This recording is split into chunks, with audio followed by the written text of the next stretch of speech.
तेव्हा वसुदेव आणि देवकी या दोघांनीही त्या श्रीकृष्णांची स्तुती केलेली आहे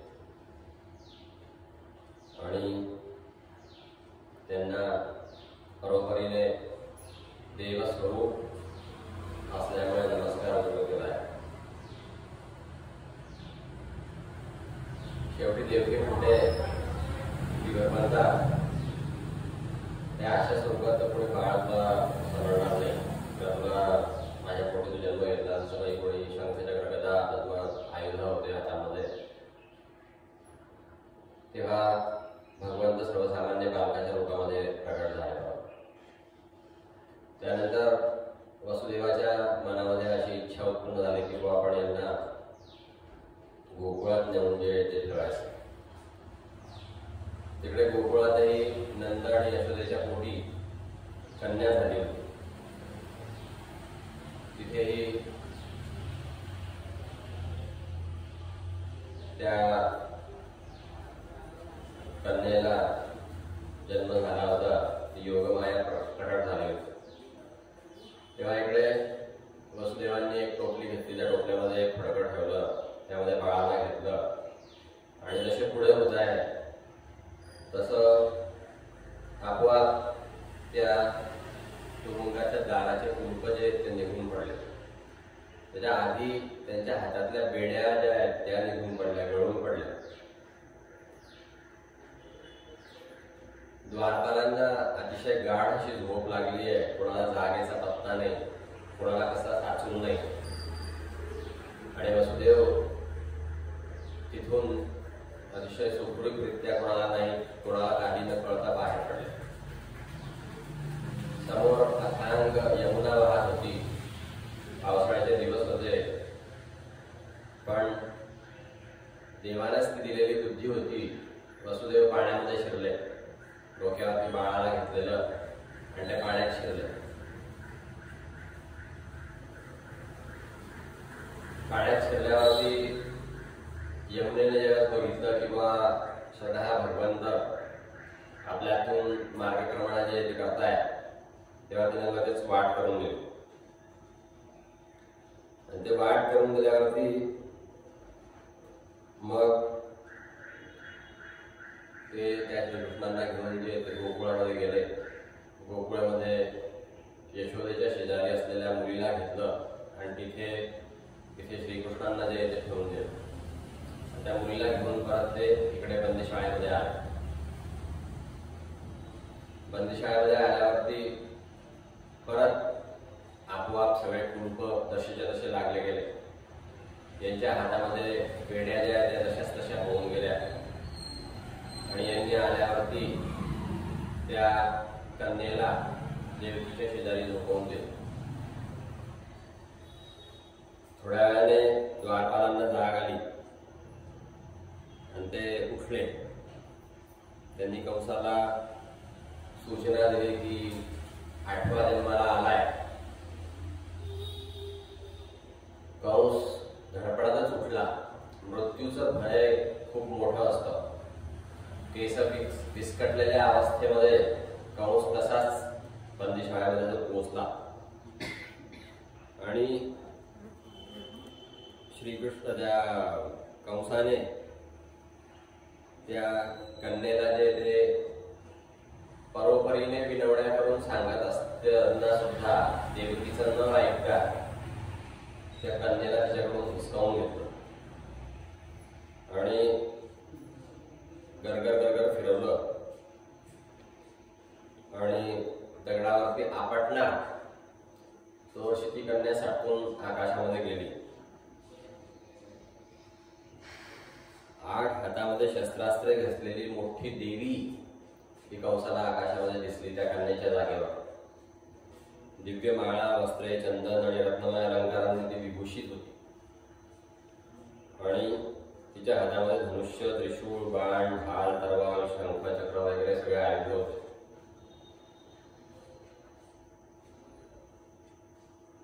स्वर्गातले वेगवेगळ्या लोकातले सिद्ध, चारण, यक्ष, गंधर्व, अप्सरा, किन्नर, नाग हे सगळे भेटवस्तू तिला देत होते आणि तिची स्तुती करत होता. ती देवी कंसाला म्हणाली की अरे मूर्खा, मला मारून तुला काय मिळणार आहे? तुझ्या मागील जन्मातील शत्रू तुला मारण्यासाठी दुसऱ्या कुठेतरी जन्माला आलेला आहे. आता तू निर्दोष बालकांची विनाकारण हत्या करू नको असं सांगितलंय. त्याबरोबर कंस तपापला आणि ती योगमाया तशी तिथून अंतर्धान पावली आणि पृथ्वीवरती प्रत्येक गावामध्ये जी गावदेवी आहे ती गावदेवी निरनिराळ्या ठिकाणी निरनिराळ्या नावांनी ती देवी मग जी आहे ती इथे पृथ्वीवरती वास्तव्य करून राहिली. प्रत्येक गावामध्ये जी देवी असते, गावाची देवी, निरनिराळ्या नावांनी निरनिराळ्या ठिकाणी ती देवी प्रसिद्ध झालेली आहे. ती योगमाया आहे. कंसाच्या वेळेस कंसाच्या हातातून निसटलेली आकाशामध्ये गेलेली जी योगमाया आहे ती देवी आहे. ज्यावेळेस कंसाने असं ऐकलं त्यावेळेस त्याने देविकी आणि वसुदेवांना सोडून दिलंय आणि आता याच्यावरती उपाय काय करावा असा ज्यावेळेस विचार करताय त्यावेळेस त्यांनी असा विचार केला की त्याचे जे मंत्री होते ते पण काही फार शहाणे नव्हते. त्यांनी सांगितलं की इथे आता शहरे, गावे, गवळ्यांच्या वस्त्या इत्यादी ठिकाणी जेवढी काही लहान मुले असतील ती 10 दिवसांच्या आतील असोत का बाहेर असोत, जेवढे लहान मुलं असतील तेवढे सगळे आम्ही आजच मारून टाकतो. त्यामुळे मग तुम्हाला काही कुठल्याही बालकापासून धोका जो आहे तो राहणार नाही असं म्हणतायत. आणि मग ते जात आहे.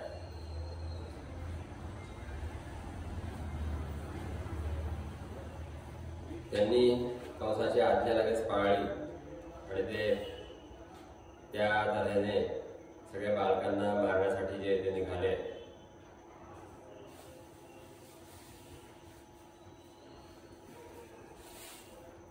त्याच्या पुढे गोकुळामध्ये ती कन्या जी जन्माला आली होती. गोकुळात सुद्धा भगवंताचा जन्म महोत्सव जो आहे तो साजरा झालेला आहे. नंद महाराजांना मुलगा झाल्याचे कळताच त्यांना अतिशय आनंद झाला. तो खरं तर रात्री वसुदेवाने ठेवलेला होता, पण नंदांना योगमाया भगवंताने जी योगमाया बसवली होती त्या योगमायेच्या प्रभावाने नंदांना वाटलं की आपल्यालाच हा मुलगा जो आहे तो झाला आहे.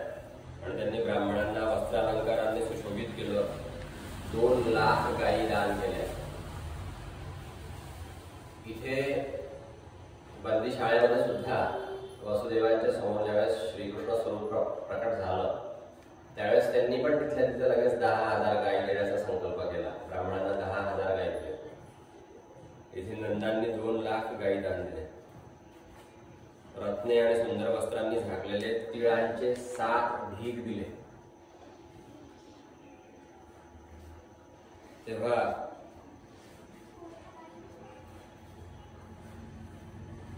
कालगतीने, स्नानाने, धुण्याने, संस्कारांनी, तपश्चर्येने, यत्नाने, दानाने आणि संतोषाने द्रव्ये शुद्ध होत असतात. तशी आत्म्याची शुद्धी आत्मज्ञानाने होते असं म्हटलंय.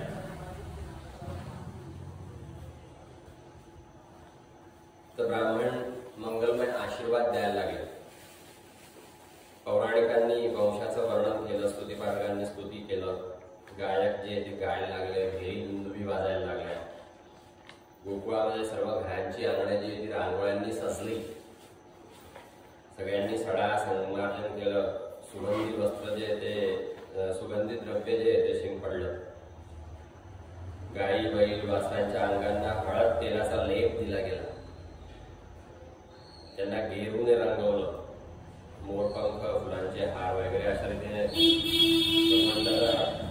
जन्म महोत्सव जो गोकुळामध्ये साजरा केला आहे. नंद अतिशय उदार होते. त्यांनी गोपांनाही पुष्कळशी वस्त्रे, अलंकार, गायी दिल्या.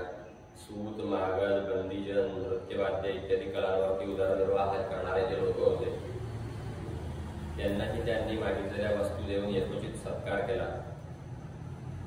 यामुळे भगवान विष्णू प्रसन्न व्हावे आणि त्यांनी आपल्या मुलावरती कृपाशीर्वाद ठेवावा, आपल्या मुलाचं कल्याण व्हावं यासाठी सगळ्यांना नंद खुश करतात. नंदांनी अभिनंदन केलेली भाग्यवती रोहिणी सुद्धा दिव्य वस्त्रे, हार, गळ्यातील वेगवेगळ्या अलंकारांनी नटून थटून वावरत होती, सगळीकडे फिरत होती आणि सगळीकडच्या व्यवस्था पाहत होती. काही दिवसांनी गोकुळाच्या संरक्षणाची कामगिरी दुसऱ्यांवरती सोपवून नंद जे ते मथुरेला गेले. कंसाला वार्षिक कर द्यायचा होता म्हणून ते मथुरेला गेले. वसुदेवांना जेव्हा समजलं की नंद आले त्यावेळेस ते त्यांना भेटायला गेले आणि वसुदेव आणि नंदांमध्ये जो तो वार्तालाप जो झाला आहे, कंसाला असं समजलं की नंदांच्या घरी कोणी बालक जन्माला आलेलं आहे आणि ते लहानच आहे, ते या सगळ्या लोकांच्या हातून जे ते राहिलं आहे, तेव्हा त्याला मारण्याचा काहीतरी बंदोबस्त केला पाहिजे. न जाणं तोच आपला आठवा असेल तर, म्हणून त्याने पूतनेला पाचारण केलेलं आहे. पूतना आली ती आकाश मार्गाने जाऊ शकणारी होती, राक्षसीण होती पूतना. लहान मुलाला मारणे एवढेच तिचे काम होते. ती कंसाच्या आज्ञेवरून सगळीकडे फिरली आणि तिथे लहान मुलं मारत होती. जे लोक दैनंदिन कामामध्ये राक्षसांची भीती घालवणाऱ्या भक्तवत्सल भगवंताचे स्मरण इत्यादी करीत नाहीत, तिथे राक्षसांचे फावते. आणि त्या पुतनेने सगळ्या ठिकाणचे लहान लहान मुलं जे ते मारले आणि सगळे जे ते नंतर शोकसागरात जे ते बुडाले. अशा रीतीने एके दिवशी ती नंदांच्या गोकुळामध्ये येऊन जे ती थडकली. मायेने तिला स्वतः सुंदर तरुणीचं असं तिने रूप घेतलंय आणि ती गोकुळामध्ये शिरली. आंबाड्यावरती मोगऱ्याची वेणी माळली होती, सुंदर वस्त्रे परिधान केली होती, कर्णफुले हलत असत. असं सगळं ते रूप घेऊन बालग्रहासारखी ती इकडे तिकडे चाचपडते आणि सहजपणे ती असं चाचपडता पाहता पाहता अंदाज घेत घेत नंदांच्या घरामध्ये ती शिरली. तिथे दुष्टांचे काळ बालक श्रीकृष्ण पाळण्यामध्ये झोपलेले होते.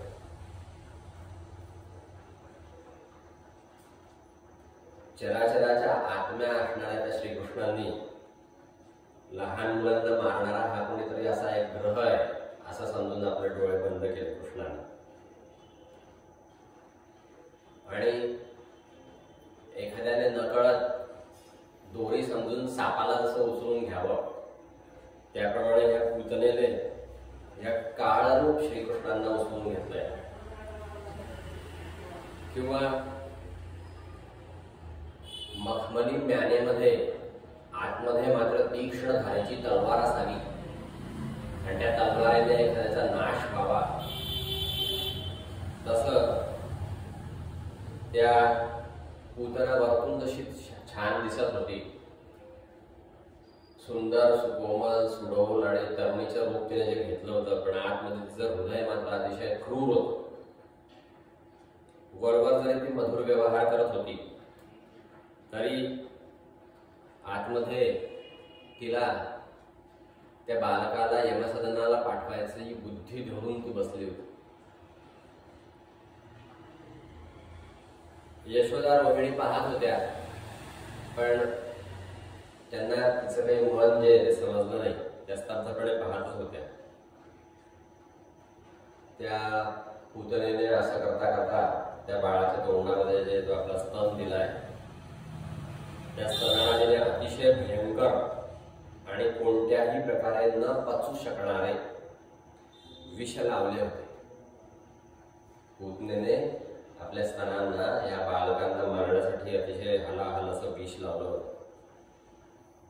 पण भगवंतच ते त्यांच्यावरती कुठल्या विषयाचा परिणाम होणार आहे ते रागवले आणि तिचा स्तन जोरात दाबून प्राणांसह तिच्या दुधाचं त्यांनी शोषण जे ते करणं लावलं. तिची सर्व मर्मस्थाने खिळखिळ झाली आणि तिला यातना व्हायला लागल्या. ती ओरडायला लागली की अरे सोड सोड पुरे कर. पण कृष्णांनी जो तिचा स्तन धरला होता ते प्राणांतिक इजा झाल्याशिवाय किंवा ते प्राण गेल्याशिवाय कृष्ण ते सोडणार नव्हते.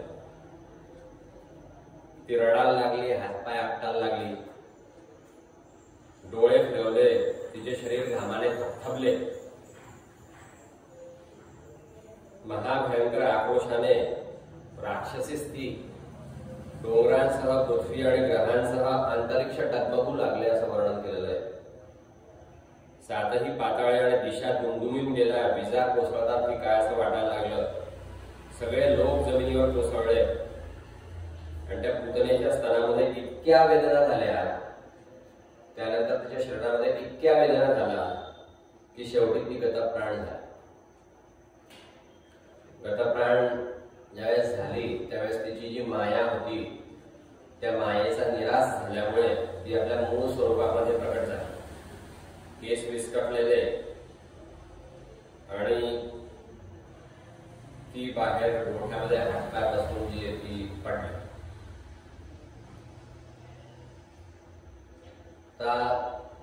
राक्षस असते विशाल काय असतात ते खाली पडता पडता सुद्धा 6 कोस अंतरावर झाडे म्हणून पडले. इतकं भयानक तोंड होतं की तिचं तोंड नागराच्या फाळाप्रमाणे तीक्ष्ण आणि भयंकर दाढा असलेलं होतं. तिच्या नागपुड्या डोंगराच्या गुहेसारख्या खोल होत्या. स्तन पहाडावरून निखळलेल्या कड्यांप्रमाणे होते. लाल लाल केस चारी बाजूंना विस्कटून पडले होते. डोळे अंधाऱ्या विहिरीप्रमाणे खोल, नितंब नदीच्या उंच किनाऱ्याप्रमाणे भयंकर, हात, जांघा आणि पाय नदीच्या पुलांप्रमाणे वाटत होते. पोट पाणी नसलेल्या डोहाप्रमाणे दिसत होते. इतका हा विशाल काय देह पूतनेचा ज्यावेळेस कोसळला त्यावेळेस सगळ्यांनाच आश्चर्य झाले आणि कंसाला तिकडे ज्यावेळेस वार्ता समजली त्यावेळेस तो अतिशय दुःखित झाला की पूतना जी आहे ती गेली. गवळी आणि गोपी भयभीत झाले पूतनेला पडलेला पाहून. तिची भयंकर किंचाळी ऐकून सगळे लोक जमले तिथे आणि त्या गोपींनी भगवंताची दृष्ट जी ती काढली.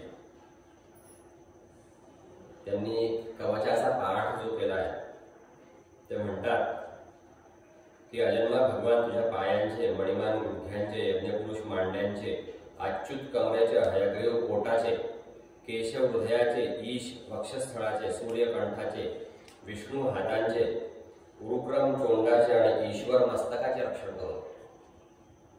तुझ्या रक्षणासाठी चक्रधर भगवान तुझ्या पुढे राहोत. गदाधारी श्रीहरी पाठीमागे, धनुष्य आणि खड्ग धारण करणारे भगवान मधुसूदन आणि अजन दोघे 2 बाजूंना, शंखधारी उगाय चारी कोपऱ्यांमध्ये, उपेंद्र वर, गरुड पृथ्वीवर आणि भगवान परमपुरुष तुझ्या सर्व बाजूंनी रक्षणासाठी राहोत असं म्हणून कवचाचा जो आहे तो पाठ केलाय आणि श्रीकृष्णाच्या रक्षणासाठी सगळे प्रार्थना करतात.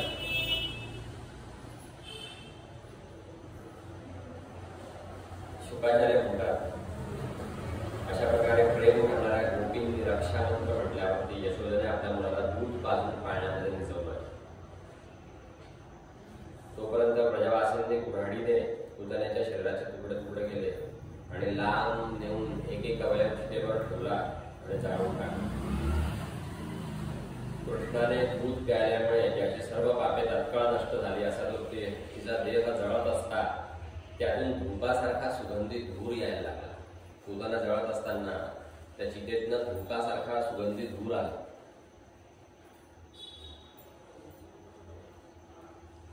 पूतना जरी राक्षसी होती, लहान मुलांना मारणं हे जरी तिचं पूर्ण काम होतं, तरी पण कृष्णाला मारल्यामुळे तिला सद्गती जी आहे ती प्राप्त झाली आहे. अशा रीतीने भगवंत हे सर्वांचं कल्याण करणारे जे आहे, सगळ्यांना ते सद्गती प्रदान करणारे आणि दयाळू अंतःकरणाचे भगवान सगळ्यांवर उपकारच करत असतात. पुढे सुखदेव म्हणतात की भगवंताचा कूस बदलण्याचा उत्सव सगळ्यांनी साजरा केला. त्या दिवशी त्यांचे जन्मनक्षत्र म्हणजे रोहिणी पण होतं. घरात पुष्कळ स्त्रियांची गर्दी झाली होती, गाण्या बजावण्यात चाललं होतं. त्यावेळेस कृष्णाला त्यांनी झोप आलेली आहे असं पाहून हळूच अंथरुणावरती झोपवलंय. पण थोड्याच वेळाने जाग येऊन तो स्तनपान करण्यासाठी रडायला लागला. म्हणून ज्यावेळेस तो इकडे तिकडे यशोदेला पाहता येतात, रांगत रांगत दुसरीकडे गेले, पाय झटकायला लागले. त्या श्रीकृष्णाला एका छकड्याखाली झोपवलेलं होतं. त्याचे पाय खूप चिमुकले होते, पण कृष्णाने पाय आपटताच तो छकडा जो आहे तो उलटला आणि त्याच्यामध्ये दूध, दही वगैरे पदार्थ घालून ठेवलेली भांडी होती, सगळी इकडे तिकडे विखरून पडली आणि छकड्याची चाके जी आहे ती कणा आणि जोखड म्हणून अस्ताव्यस्त होऊन पडली. सगळे घाबरले. हे असं ऑटोमॅटिक किंवा आपोआप कसं काय उडालं, छकडा आपोआप कसं काय उलटला, याचं कारण कोणाला काही कळलं नाही. कोणी म्हणायला लागले की कृष्णानेच रडताना आपला पाय ठोकून हा छकडा उलटवला. पण एवढ्या लहान बाळाच्या पायामध्ये एवढी ताकद कशी येईल ह्याही मनामध्ये विचार यायला लागला. गोपांनी ती पोरांची बडबड आहे म्हणून त्याच्यावरती दुर्लक्ष केलं किंवा हे काहीही सांगताय. मुलं जे ते त्यांच्या बोलण्याला काही अर्थ नाही. इतका लहान पोरगा जो आहे तो छकडा काही उलटवू शकणार नाही म्हणून त्या बराडे गोपांनी तो छकडा परत व्यवस्थित ठेवला, सर्व साहित्य ठेवलं, तो छकडा वगैरे जोडला आणि त्या छकडाची पूजा केली. ब्राह्मणांनी हवन केलं, दही, अक्षता, जर्म, पाणी घेऊन त्याची पूजा जी आहे केली. असूया, असत्य, दंभ, ईर्ष्या, हिंसा आणि अभिमान नसलेल्या सत्यशील ब्राह्मणांचे आशीर्वाद कधीही विफल होत नाही असा विचार करून नंतर त्या बाळाला जे ते उचलून घेतलं. एके दिवशी यशोदा त्या बाळाला घेऊन त्याचं लालन पालन करत असताना तिला अचानक असं जाणवलं की हा एकदम जड झालाय. तिथे मांडी दुखायला लागली, तिचा हात दुखायला लागला आणि तिचं वजन आपोआप वाढलं. तो बाळ जो आहे श्रीकृष्ण जे भगवंता इतके जड झाले की अचानक त्याचं वजन असं काय वाढलं म्हणून ती आश्चर्य करायला लागली. त्याच्या भाराने कासावीस झाली. कृष्णाला तिने शेवटी जमिनीवर बसवलं आणि तिने भगवंताचे स्मरण केले आणि ती घरकामाला लागली.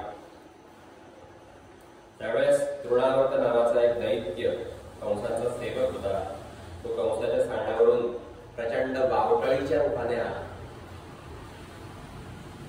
आणि त्या बसलेल्या बालकाला उडवून घेऊन गेला. बावटळा खूप जोरामध्ये असते. तो बालक जो आहे ते श्रीकृष्ण भगवंत जे ते उडाले.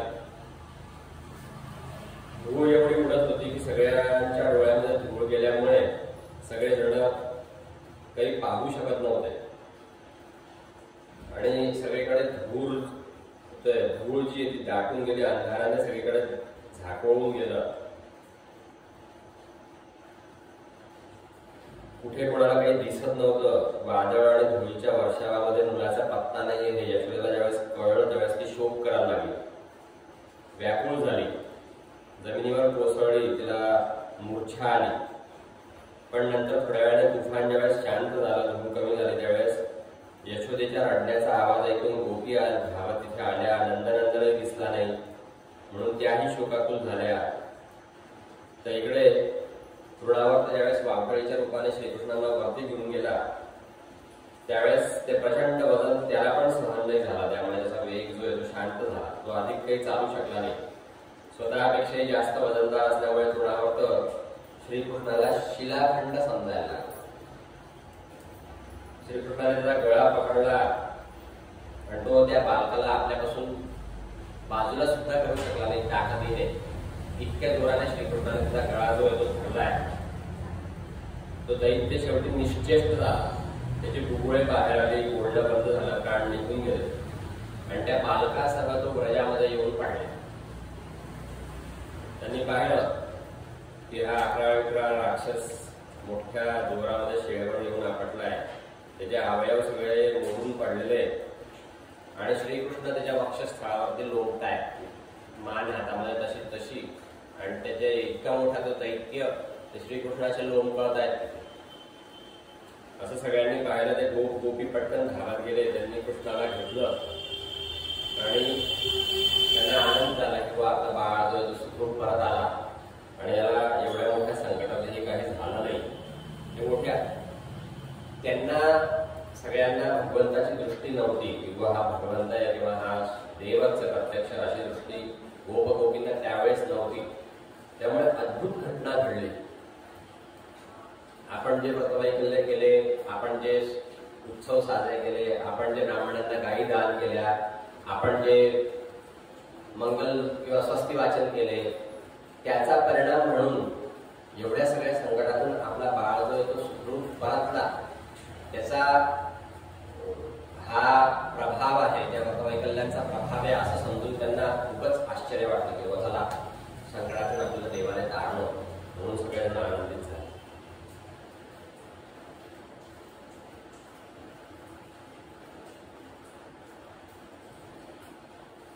त्याच्या पुढे या महावनामध्ये पुष्कळशा अशा अद्भुत घटना घडतायत. याचं नंदांना खूप आश्चर्य वाटलं.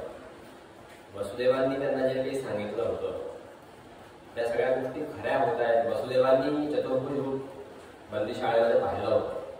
त्यामुळे नंद ज्यावेळेस कर द्यायला गेले होते त्यावेळेस त्यांची जी चर्चा झाली होती त्यामध्ये त्यांनी वसुदेवांनी थोडी कल्पना जी नंदांना दिली होती. तर त्या वसुदेवांनी सांगितलेल्या सगळ्या गोष्टी ज्या आहेत त्या खऱ्या होत आहेत आणि हे अद्भुत असं बालक आपल्याकडे आहे असं म्हणून ते नंद जे त्यांना वसुदेवाचं म्हणणं पुन्हा एकदा पटलं. त्यावेळेस त्यांनी पाहायला यशोदा आपल्या बाळाला मांडीवर घेऊन प्रेमाने दूध पाजलं. श्रीकृष्णांना अचानक मध्ये जांभई आली आणि त्याच्या मातेने मुखामध्ये पाहिलं तर त्यामध्ये आकाश, अंतरिक्ष, ज्योतिर्मंडल, दिशा, सूर्य, चंद्र, अग्नी, वायू, समुद्र, द्वीप, पर्वत, नद्या, वने आणि सर्व चराचर पदार्थ भरलेले आहेत असं त्या तोंडामध्ये त्या यशोदेला दिसलं. आणि हे काय बा, तर ती यशोदा इतकी घाबरली की थरथर कापायला लागली. तिने आश्चर्यचकित आपले डोळे बंद करून घेतले की बाळाच्या तोंडामध्ये एवढं सगळं चराचर विश्वच दिसतंय. नद्या, डोंगर, वन, उपवन, बगीचे हे सगळं त्या तोंडामध्ये तिने पाहिलं.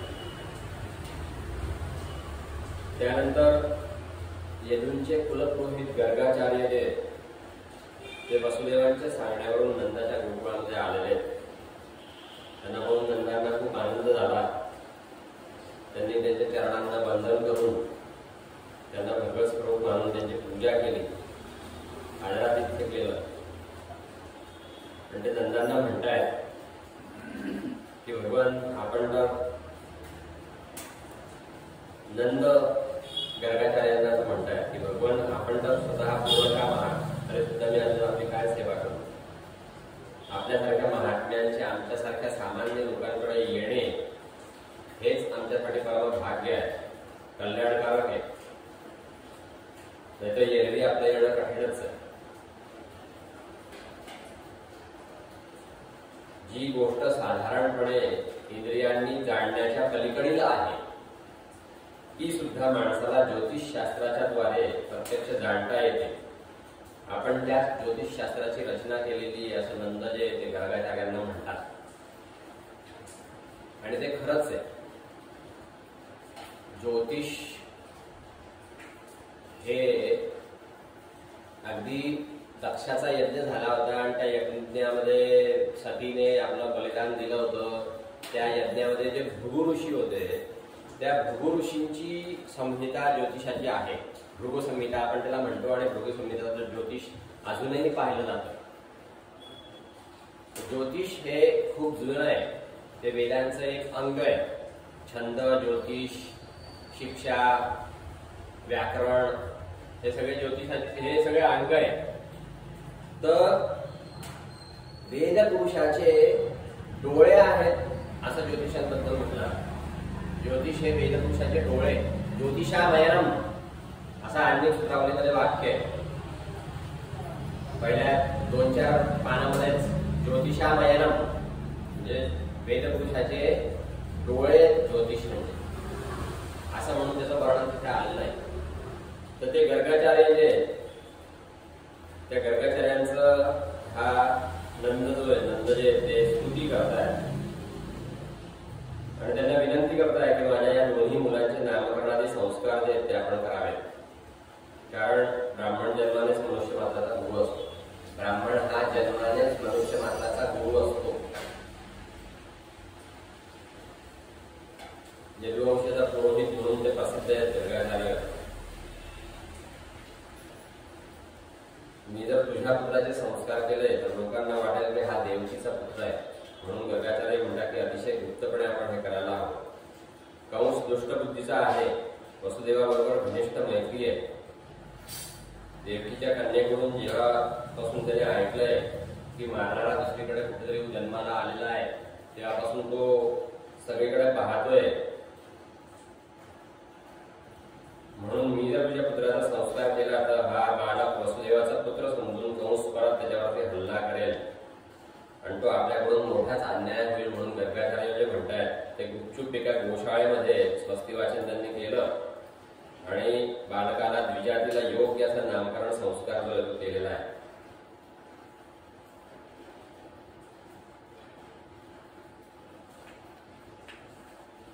पहिला जो होता रोहिणीचा मुलगा, आपल्या गुणांनी तो सगळ्या आपल्या मित्रांना आनंदित करेल म्हणून त्याचे नाव राम असं ठेवलंय. त्याच्या शक्तीला काही सीमा नाही म्हणून त्याला लोक बल असाही म्हणतील असं गर्गाचार्य सांगतायत. यादव आणि तुमच्यामध्ये काही भेदभाव हा ठेवणार नाही म्हणून याचे नाव संकर्षण असंही राहील असं गर्गाचार्यांनी सांगितलं. नंतर दुसरा जो सावळ्या वर्णाचा आहे हा प्रत्येक युगामध्ये शरीर धारण करतो. मागील युगामध्ये त्याने अनुक्रमे पांढरा, तांबडा आणि पिवळा असे 3 वेगवेगळे रंग स्वीकारले असे. यावेळी त्याचा कृष्ण वर्ण आहे म्हणून याचे नाव कृष्ण आहे असं गर्गाचार्य सांगताय. नंद महोदय, तुझा हा पुत्र पूर्वी कधी वसुदेवांचा पुत्र होता म्हणून हे रहस्य ज्यांना माहिती आहे ते लोक याला श्रीमान वासुदेव असंही म्हणतील असं गर्गाचार्य सांगतात. या तुझ्या पुत्राची पुष्कळ नावे आणि कुठे पण आहेत. जितके गुण, जितकी कर्मे, त्या सर्वांना अनुसरण्याचे वेगवेगळी नावे आहेत. ती सगळी नावे मी जाणतो, सर्वसामान्य लोक जाणत नाही असं गर्गाचार्य सांगताय. तुम्हा सगळ्या लोकांचा हा परम कल्याण करेल. गोप आणि गायींना अतिशय आनंदित करेल. याच्या साह्याने तुम्ही मोठमोठ्या संकटातून सहज पार पडाल. हा सज्जनांचं रक्षण करणारा आहे असं सगळं त्या रामकृष्णांचं वर्णन गर्गाचार्य नंदांना सांगतायत. कन्हैया आणि बलराम दोघेही अतिशय चंचल आणि थोडकर होते. त्यांच्या घोड्या पाहून ह्या नंद यशोदेला अतिशय आनंद होत होता आणि ते त्याचं कौतुक करत तिथे त्याला म्हणत होते, काय रे खोडसाळा, तू कोणाला नकळत माती खाल्लीस? तेव्हा कृष्ण म्हणतात की आईने माती नाही खाल्ली, ते सर्वजण खोटं बोलताय. तू तुझ्या डोळ्यांनीच माझ्या तोंडामध्ये बघ, तुला जर खोटं वाटत असेल असं म्हणून तोंड उघडलंय. तर अनंत ऐश्वर्य संपन्न असे केवळ लीला करण्यासाठीच ते मनुष्य बालक बनले होते. त्याच्या मुखामध्ये चराचर विश्व, आकाश, दिशा जे आहे ते सगळं यांना दिसलंय. परत यशोदाची शासक झाली की हे काय भगवंताची माया आहे, त्या दिवस स्वप्न पाहते मी, माझ्या बुद्धीत काही भ्रांत नाही झालेला. किंवा माझ्या मुलामध्ये जन्मताच काही योग सिद्धी तर नाही ना अशी यशोदा विचार करते, किंवा असं हे काय अघटित सगळ्या घटना घडताय. कधी भूतनेसारखी राक्षसी येते, कधी छकडा उडून जातोय ऑटोमॅटिक आपोआप, कधी बावटाळी उठतायत, कधी वादळ वारे येत आहेत, त्याच्या तोंडामध्ये विचित्रच काही दिसतंय. तेव्हा यशोदा जे ते आश्चर्य करते.